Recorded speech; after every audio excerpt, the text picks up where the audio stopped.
gente vai ter daqui a pouquinho a próxima etapa, a próxima fase, que é a fase de conversa. Então, eu já vou dizendo aí que quem está assistindo a gente pelas redes já vai fazendo perguntas, fazendo comentários no Twitter com a hashtag InovaDay, fazendo perguntas também pelos nossos canais, nas redes sociais, que daqui a pouquinho vocês vão poder conversar virtualmente com os palestrantes. E aqui também, quem está, já pode ir pensando em algumas perguntas que eles vão responder. Mas, antes de passar a bola para o Ricardo Muti, que vai comandar essa parte, eu gostaria de agradecer a participação das escolas de governo que integram a nossa rede de inovação em governo. São elas: Escola de Contas e Gestão do Tribunal de Contas do Estado do Rio de Janeiro, em Niterói, Escola de Gestão Penitenciária e Formação para a Ressocialização do Estado do Ceará, Universidade Federal da Fronteira Sul de Santa Catarina, Ministério Público do Estado de Santa Catarina, Corpo de Bombeiros Militar de Santa Catarina, juntamente com a SSP-SC.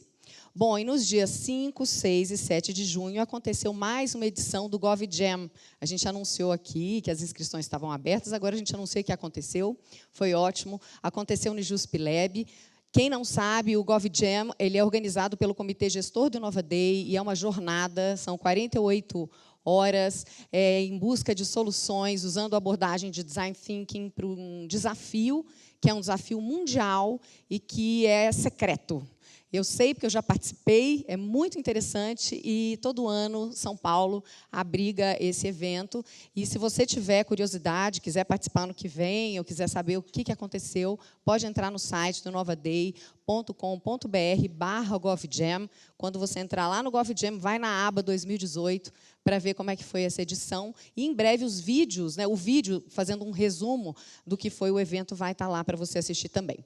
E esse mês foi lançado em português o Guia de Inovação Aberta em Saúde, que é o resultado de um trabalho intersecretarial no âmbito estadual.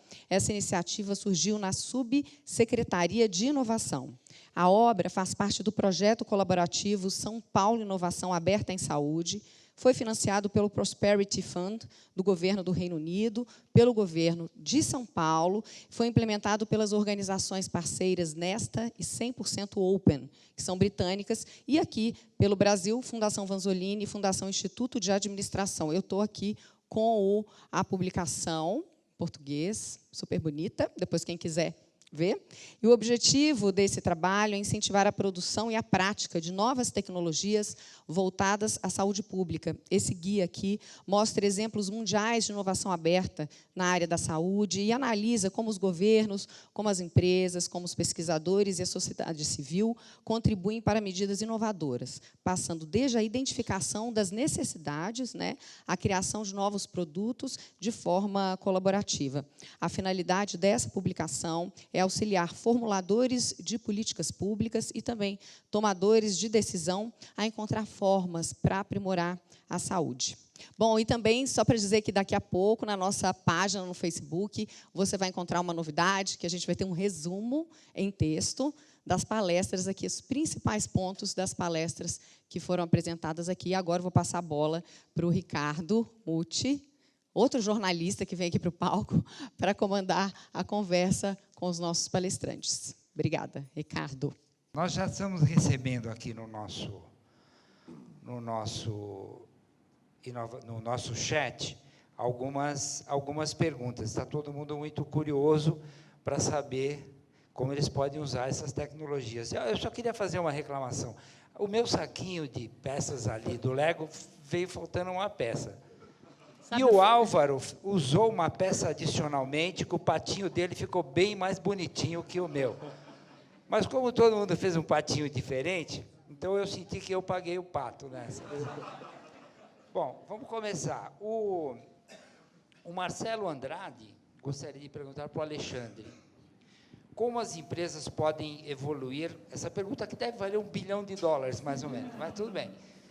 Como as empresas podem evoluir com mudanças, transformações e inovações constantes para poder fidelizar os seus clientes em termos de crise? É mais que $1 bilhão, hein? Olha, boa pergunta. Sem desconto. Sem desconto. Bom, o primeiro passo, para as empresas que estão passando por um processo ou vão passar por um processo de disrupção, primeiro passo fundamental é treinamento das pessoas, mudar o mindset das pessoas, focar na formação e e na estruturação e na evolução das pessoas. Como a gente comentou aqui nas palestras, todo esse processo, essa filosofia e esse modelo ágil que está se começando a ganhar corpo cada vez mais, não só na TI, mas em todas as áreas organizacionais de uma empresa, RH, marketing, financeiro, controladoria, em todas as esferas, o caminho, primeiro passo é fazer um mindset, a transformação das pessoas. Esse é o primeiro passo, é o alicerce. Como a gente comentou aqui nas palestras, temos as tecnologias, temos aqui inteligência artificial, o Watson, entre outras frentes, mas nada vai funcionar se não tivermos o fator humano. Um fator humano com a capacidade e com a devida mindset para gerenciar essas ações nessa quarta revolução. O pessoal até brinca, às vezes, que pode ser aquela questão do exterminador do futuro, né? Skynet vai dominar o mundo, tal. Mas a questão fundamental das empresas está relacionado à transformação das pessoas. Transforme primeiro as pessoas, e nisso você vai começar a ver como que a empresa ela vai estar se transformando automaticamente, mudando os seus processos, mudando as suas ações em prol de uma experiência, de um novo conceito, para entregar novas experiências para o usuário, uma nova forma de serviço, um novo framework, uma nova forma de trabalho. Então, não é você colocar 1000 pessoas, precisamos de 1000 pessoas para atender uma demanda. Não, é atuar na melhoria e na eficiência do processo. É como você constrói isso através das pessoas. Essa é a peça fundamental. Obrigado. Bom, em relação à experiência na Secretaria da Fazenda, eu fiquei curioso para saber quanto de software vocês têm tailor-made, vocês desenvolvem internamente, quanto vocês utilizam terceirizado. Só para saber se o Scrum pode ser usado nas duas perspectivas. Tá. No nosso caso, eu diria que 95% é tailor-made. A gente não tem uma indústria que produza software para a questão de administração tributária, porque é tudo muito específico, né? De cada estado, a legislação é específica, né? De cada um dos estados. Então, tanto para cobrar impostos quanto para a questão da administração financeira do estado, né? Certo? Todas as ferramentas basicamente são desenvolvidas pela gente. Então é bastante importante, por isso que a gente tem uma área grande até de desenvolvimento de software. O pessoal do IJUSP Lab pediu para vocês detalharem um pouco essa opção de modelo híbrido, que acho que ficaram interessados nesse integrado ao PMBOK. Entendi. A versão 6 agora, né, do PMBOK, eu sou PMP, né, então eu consigo conviver relativamente bem nos dois mundos, né? Então, a própria versão 6 do PMBOK ele já traz a questão das práticas ágeis, tá, no próprio guia, né? Por quê? A proposta do PMBOK é ser um guia de boas práticas em gestão de projetos que estão sendo utilizadas no mercado. Então, a função dele, certo, é coletar essas boas... Desculpem. Coletar essas boas práticas e trazer, né, para as pessoas, para a comunidade, né, e espalhar essas boas práticas. Então, os métodos ágeis, então, eles vêm sendo efetivamente utilizados e utilizados com sucesso pelas empresas. Então, ele já trouxe isso. E ele mesmo propõe esse modelo. Algumas coisas você consegue fazer de maneira ágil, outras coisas, ou é melhor fazer de maneira ágil. Tá? Vamos dar um exemplo. Eu desenvolvi um sistema novo, né? Esse sistema novo vai depender de uma série de requisitos, de testes, de validações de produto, de modelos de negócio que vão sendo feitos. Então, ele está num mundo totalmente ágil. Terminei de desenvolver o produto, e o produto, né, para consumo interno aqui, por exemplo, da Secretaria da Fazenda, ele está pronto para ser implementado, eu entro numa fase de treinamentos. Treinamentos não tem porquê, né, eu conduzi isso de maneira ágil, o planejamento. Eu vou planejar, montar o cronograma, em quais a gente tem delegacias por todo o estado, em quais delegacias eu vou, o prazo, o tempo de cronograma, né? Então, eu concebo o cronograma, embora até tenha dado o exemplo da escola fazendária, fazendo treinamento, né, montando cursos ágeis, mas eu montei o curso, depois é só disseminar. Então, quando eu estou nessa fase mais de produção em série, não tem por que usar o ágil, né? Porque o ágil ele implica necessariamente em retrabalho, em refazer, em melhorar as coisas, né? Eu costumo brincar nos meus treinamentos, né, que quando você faz um produto, o ciclo de vida de software natural a gente chama de cascata, né? Então eu defino lá as coisas que eu tenho que fazer, todas no começo, e depois eu construo, depois eu testo, né, e entrego.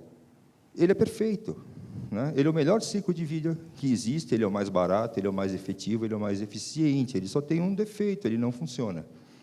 Né? Então, se ele problema simples. É um problema simples. Se ele funcionasse, por quê? Porque ele depende de que tudo que foi definido no começo tem que ter sido totalmente pensado, todo mundo tem que saber exatamente o que ele quer, e depois que ele definiu o que ele quer, ele não pode mudar no meio. Né? Então, eu não tenho feedback ao longo do projeto, eu só vou ter um feedback depois de um ano, quando eu entrego para testar. Né? Então, se tudo aquilo não foi construído exatamente conforme especificado, eu ainda corro o risco de ter retrabalho. Né? Então, quando eu estou concebendo um produto, e desenvolver software é conceber produtos, eu uso o ágil. Quando eu entro na produção em série, que se é um carro, por exemplo, eu tenho toda a parte de concepção que é ágil. Quando eu entro na produção em série, aí não é mais ágil, aí eu posso usar o método tradicional que ele se encaixa bem. Então, o ciclo híbrido é isso. Parte do projeto, né, eu uso o PMBOK, eu uso, então, o cronograma, eu faço o cronograma completo do projeto, eu estabeleço, mesmo sendo ágil, né, a fase de desenvolvimento tem entregas, grandes entregas, né, planejadas com, né, algumas datas planejadas, porque a organização precisa saber onde ela vai empregar o recurso dela, aonde vai o dinheiro. Né? Ela destinou parte do orçamento anual dela para aquele projeto, portanto, esse projeto tem que ter um fim, ele tem que entregar um produto, ele tem que saber quando que ele vai ser entregue. Mas conceber o produto, produzir esse produto, quando entra nessa parte de desenvolvimento, aí a gente usa ágil. Então, é aí que a gente está usando esse ciclo de vida híbrido. Híbrido, ok. Obrigado. Bom, a Francine, lá do SESC de Minas Gerais, está perguntando para a Miriam, quantas pessoas, se tem um limite de pessoas envolvidas numa experiência dessa de Lego, e eu queria que você comentasse algum case que você achasse relevante. Sim. Compartilhar aí com a gente. Na verdade, a gente trabalha mais por número de facilitadores por número de pessoas. Então, a gente pode fazer um grupo, obviamente tem que ter 2, né, de preferência, embora seja possível fazer coaching, por exemplo, né, uma pessoa só usando a ferramenta também como base do processo, mas para cada 12 pessoas a gente usa um facilitador. Então, sim, é possível fazer com grupos grandes. Nós fizemos, por exemplo, o ano passado, temos feito já, agora o 2º ano consecutivo, processo seletivo dos trainees do Grupo Boticário, usando o Lego, usando o workshop. Então, bastante gente, né? Então, processo, às vezes, para mais de 100 pessoas, e a gente faz toda uma divisão aí de mesas para conseguir, porque é um processo muito olho no olho, né? Um processo para a gente entender, escutar a história, a gente tem que estar ali também compartilhando e ajudando a pessoa a chegar em alguns resultados e conseguir entender um pouco a visão dela no processo. Tá? Mas é possível fazer com grupos grandes, desde que a gente tenha vários facilitadores para trabalhar.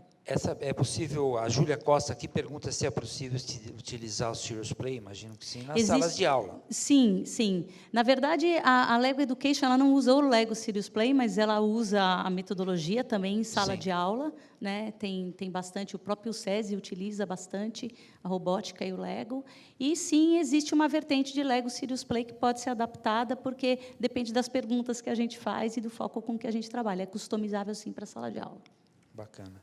Bom, vamos partir para o auditório. Alguém tem alguma pergunta a ser colocada? Por favor, se identifique e a quem você está dirigindo a pergunta. Bom dia. Bom dia, meu nome é Gerson, trabalho no metrô. Minha pergunta é para a Miriam. Miriam, não ficou muito claro para mim como é que aplica o Lego para planejamento estratégico. Assim, fica claro para mim, para desenvolver o produto ali, físico, você está enxergando, você testa, você faz um protótipo. Mas para planejar a estratégia que não encaixou muito bem na minha cabeça. Não tem problema, é complexo mesmo. A gente teve um tempinho curtinho para mostrar. Né? Na verdade, o que acontece? Você consegue criar e simular o cenário estratégico onde a empresa está. Então, vou te dar um exemplo prático, né? Cada indivíduo ali que está participando do workshop, a pessoa faz um modelo de identidade para mostrar qual é o core da empresa. Né? Então, como é que a empresa está hoje? Quais são as forças? Né? Quais são os gaps? O que ela tem que trabalhar?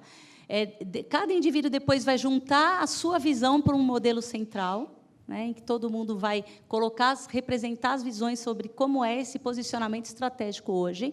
Todo mundo depois constrói elementos nesse cenário que impactam. Então, você tem o fornecedor, você tem o cliente, você tem o dólar, você tem uma série de fatores. Você faz conexões desse cenário estratégico com essas forças que impactam, né, e depois você faz a simulação, literalmente. Se o dólar estourar, vai aumentar, o que vai acontecer com o nosso? Tem impacto no nosso cenário? E você movimenta isso fisicamente. E quando você coloca em 3D, você consegue enxergar elementos, por exemplo, a empresa fala que ela é focada em inovação. E na construção ali de ninguém aparece a inovação como um grande pilar ali em 3D. Você consegue literalmente ver organicamente como é que está representado e se realmente aquela representação da estratégia ou da meta ela está realmente incorporada no processo, no modelo mental, e você é preciso fazer algum ajuste. Você vai fazendo isso nesse processo dinâmico. O estratégico é o mais complexo, são 7 técnicas que são envolvidas, então realmente é um pouco difícil de entender, mas você consegue chegar, sim, numa simulação de cenário e jogar passado e jogar futuro para encontrar soluções. Deu para entender um pouquinho melhor? Mais ou menos? Depois você me procura que eu te conto melhor com o tempo. Mais alguém? Ali, por favor.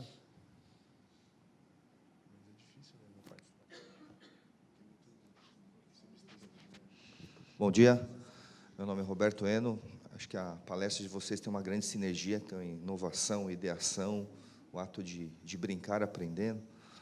Eu sou de uma faculdade lá em Guarulhos, eu tenho aplicado imersão Design Thinking desde o fundamental até a pós-graduação e trabalhei também no governo, lá no atual governo.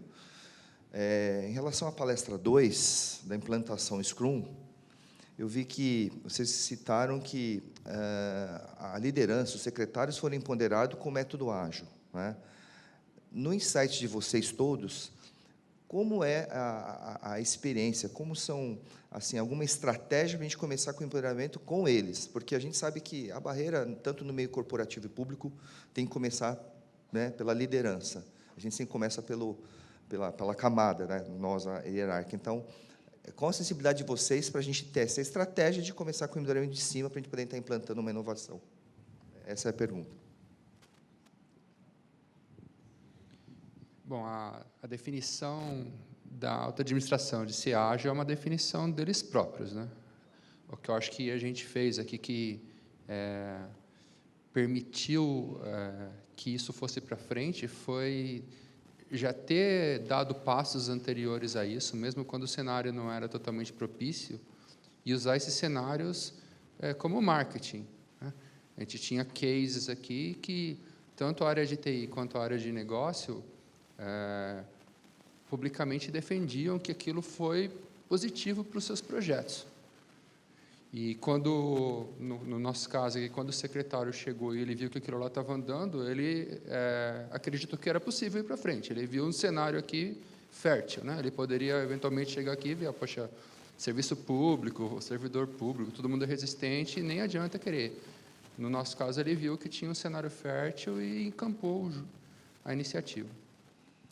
Mas tem uma ação proativa de vocês também nesse sentido, não vem por geração espontânea do chefe, vamos dizer assim. Sim, a gente vai vendendo, né? E o que aconteceu foi, o chefe comprou, né? E a gente, por sorte, né, teve um chefe que tinha usado de uma outra empresa.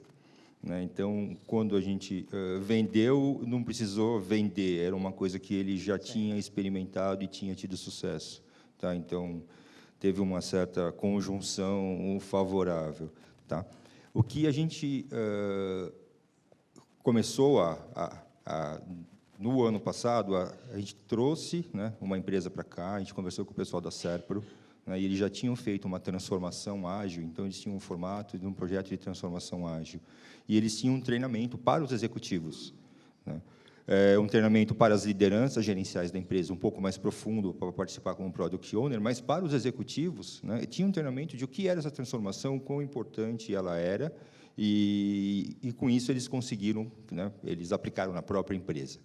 A gente ia fazer isso com eles, acabou não conseguindo a contratação, então a gente fez por conta própria. A gente, aqui no DTI, fez o treinamento mais técnico dos Scrum Masters, né, e um colega nosso, o Enoch, que está até aqui na plateia, ele se encarregou do treinamento dos Product Owners, né, então, treinamento de 2 sessões de meio período, né, já treinou 150 pessoas, e aí a terminologia, a cultura, e vai mostrando os cases, e vai convencendo a empresa. Mas vindo para convencer o secretário, né, da Fazenda de que isso é importante,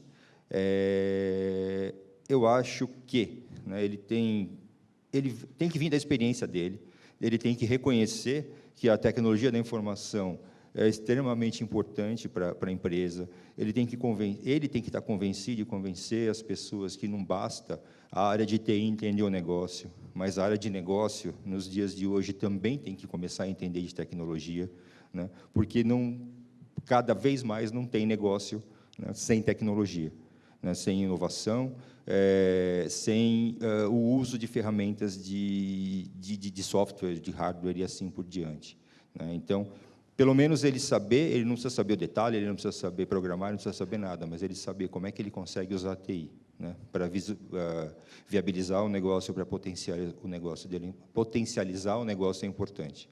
Então, ele vindo com essa visão, né, eu acho que é uma coisa que vai acontecer daqui para frente, quando a gente tem gestores públicos sendo formados, né, não só no mercado, mas sendo formados na academia, a academia trazendo essa visão, eles vão chegar. Vai demorar um pouco para estar totalmente espalhado, né, e, enquanto isso, a gente vai semeando aqui por baixo, né, e vai levando, e o mais importante de tudo é mostrar sucesso, né. Então, se você consegue empregar em alguns poucos projetos, ir lá e mostrar, olha, aqui funcionou bem, né, então, tá vendo, eu tinha problemas aqui e eu resolvi desse jeito, se eu conseguir, né, mais patrocínio seu, né, e que todo mundo pense desse jeito, né, a gente consegue transformar a empresa.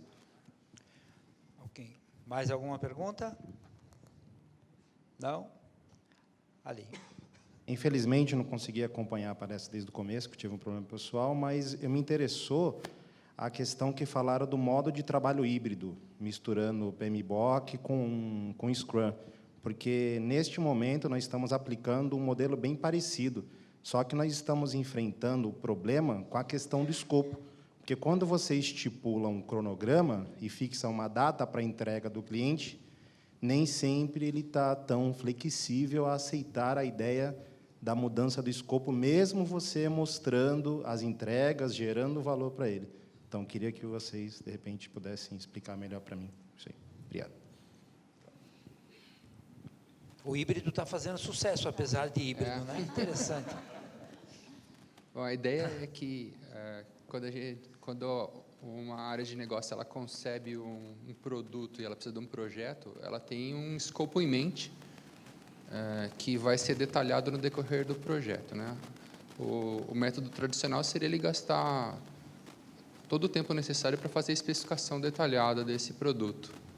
Só que, se a gente esperar para começar a construir só quando tiver a especificação detalhada, a gente perde a agilidade, perde a capacidade de se adaptar às mudanças de mercado.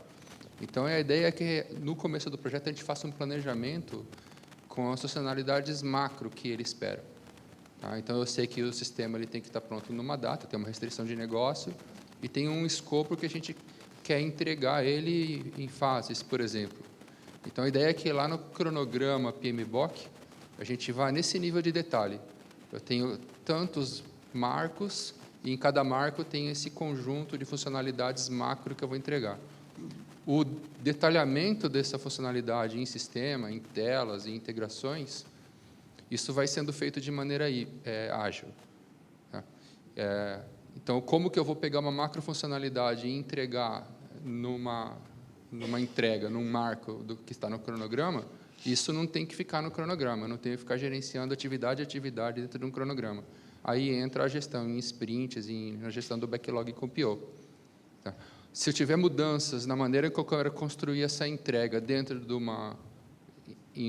para uma determinada entrega, isso não vai ganhar visibilidade nessa gestão PMBOK. Tá? Não tenho que alterar um cronograma por conta de uma alteração num detalhamento de uma tela, por exemplo. Só quando eu tiver um impacto nesse planejamento macro.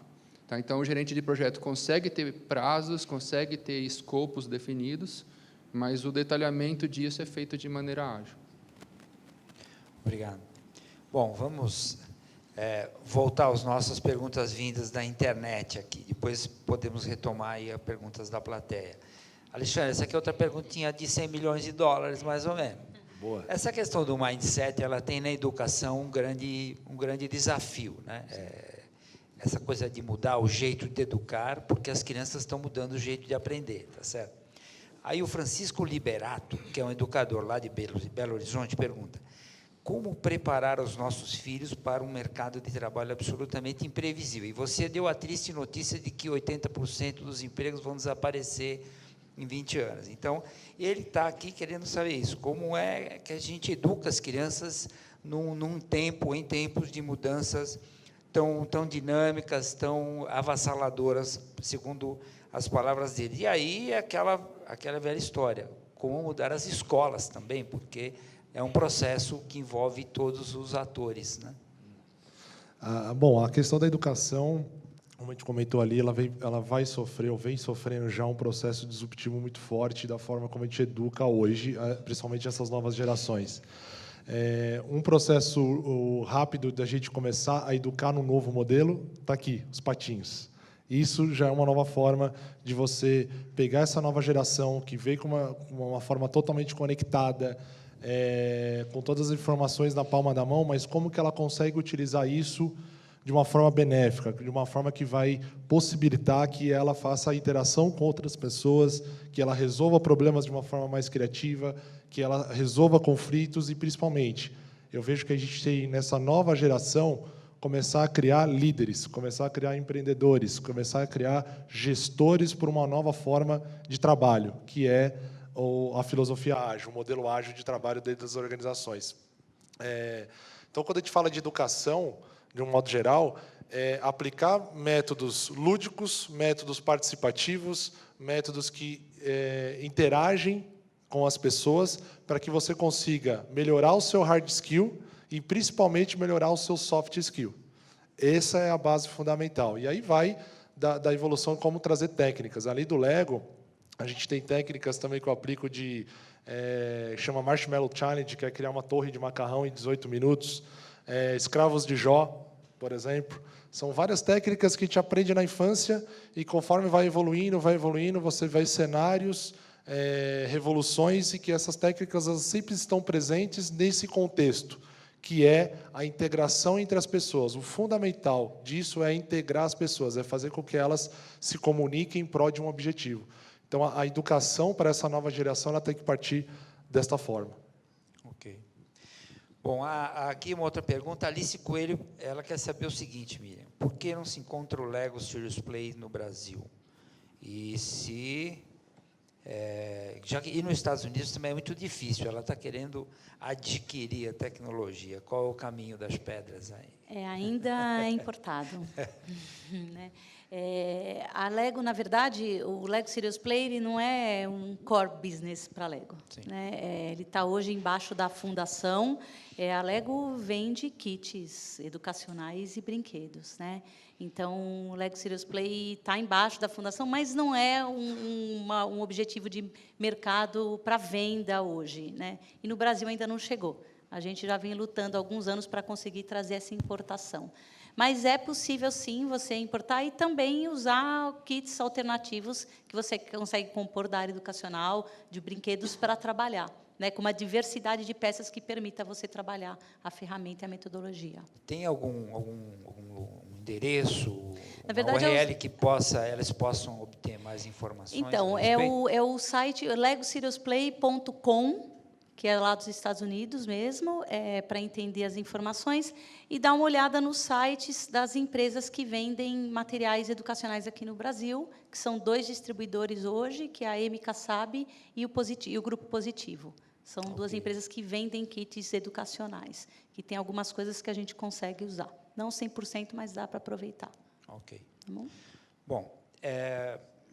Bom, pessoal, alguma pergunta ainda? Ficou alguém querendo fazer alguma pergunta? Não? Então, bom, estamos encerrando o nosso Inova Day de hoje. Foi bastante interessante, trazendo uma temática sempre curiosa e sempre importante, né? Só para informar os nossos amigos internautas também que todos os conteúdos das palestras estarão disponíveis no site do Inova Day, acompanhem nas redes sociais. A gente vai entrar em férias agora em julho, esperando, evidentemente, levantar a Copa do Mundo, né, que é o nosso grande desafio, já que, segundo o Alexandre, o Tite mudou o jeito de governar a seleção brasileira. Infelizmente, não o futebol brasileiro. Então, a gente vai estar em férias aí em julho. Em agosto, a gente volta no dia 31, e vocês nos acompanhem pelas redes sociais e pelo site, que vai estar informado lá qual que vai ser a pauta da nossa nova edição. Agradeço a todos os amigos aqui presentes, os nossos palestrantes aqui pela contribuição, os nossos amigos internautas em todo o Brasil, e até agosto. E Brasil!